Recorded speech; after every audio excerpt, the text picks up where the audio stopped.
भीड़ में चलना सरल है, पर स्वयं से मिलना कठिन। इस संसार में हर कोई कुछ पाने की दौड़ में है, मान, धन, संबंध, संगति। पर जो व्यक्ति कुछ छोड़ने का साहस करता है, वही जीवन के गूढ़ सत्य को छू पाता है। एकांत, यह शब्द बाहर से देखने में खाली लगता है, लेकिन भीतर उतरते ही यह जीवन की सबसे पूर्ण अवस्था बन जाता है। सोअर टू न्यू हाइट्स के इस विशेष अध्याय में हम एक ऐसे मार्ग की ओर चलेंगे जहां शांति भी है, गहराई भी है और आत्म साक्षात्कार का द्वार भी। यह मार्ग भिक्षु के मौन से शुरू होता है और आत्मा के आलोक तक पहुंचता है।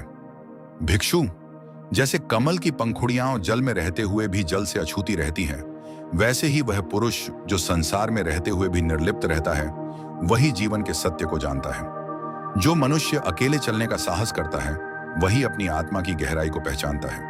भीड़ के बीच रहकर व्यक्ति संसार के स्वरूप को नहीं समझ पाता, परंतु जब वह एकांत में बैठता है, तब आत्मा स्वयं से संवाद करती है। अकेलापन दुख तब बनता है जब मन मोह में डूबा होता है, पर जो जाग गया है वह जानता है अकेलापन दुख नहीं, अवसर है। यह उस द्वार की कुंजी है जहां आत्मा और धम्म का साक्षात्कार होता है। भिक्षु, जैसे वन में एक अकेला वृक्ष भी पूर्ण होता है, वैसे ही जो स्वयं में स्थिर है वह संपूर्ण होता है। दूसरों को जीतना आसान है, पर जो अपने ही चित्त को जीत ले वह वीर कहलाता है। एकांत वह भूमि है जहां यह युद्ध लड़ा जाता है, मोह, लोभ, राग और द्वेष के विरुद्ध, और जो इस युद्ध में विजयी होता है उसका तेज स्वयं लोगों को प्रकाशित करता है। भिक्षु, जब मन बार बार संग की ओर भागे, तब उसे समझाओ, हे चित्त, संगति यदि अविद्या की है तो वह बंधन है, एकांत यदि ध्यान का है तो वह मोक्ष का द्वार है। वह पुरुष जो अकेले बैठकर अपने मन को देखता है, वह जानता है कि संसार की सबसे बड़ी संगति स्वयं की। जैसे निर्मल जल में प्रतिबिंब स्पष्ट दिखता है, वैसे ही मौन में चित्त की वास्तविक अवस्था प्रकट होती है। जब शब्द समाप्त हो जाते हैं, तब सत्य बोलता है।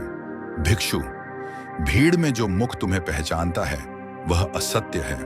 एकांत में जो मन तुम्हें पहचानता है वही तुम्हारा सच्चा रूप है। जो मनुष्य दूसरों पर आश्रित रहता है वह सदा भयभीत रहता है, पर जो अपने ही दीपक बनकर चलता है वह निर्भय हो जाता है।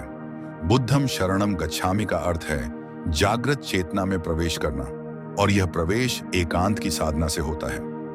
भिक्षु, जैसे बीज अंधकार में धरती के भीतर चुपचाप अंकुरित होता है, वैसे ही आत्मा एकांत में पुष्पित होती है। जो अकेले बैठकर अपने मन का निरीक्षण करता है, वह धीरे धीरे संसार के बंधनों से ऊपर उठता है, और जब वह बाहर आता है वह पहले जैसा नहीं होता। उसमें एक दिव्यता होती है, एक आभा होती है।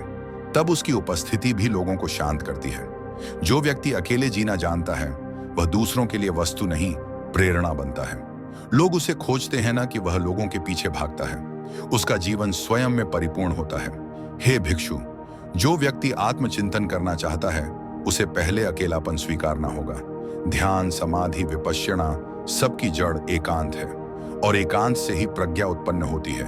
अतः भिक्षु, एकांत का अभ्यास करो, अपने चित्त को शांत करो, मोह को त्यागो। जब तुम अकेले होने में सहज हो जाओगे, तब संसार तुम्हारी ओर आकर्षित होगा, क्योंकि तब तुम स्वयं में संपूर्ण बन चुके होंगे।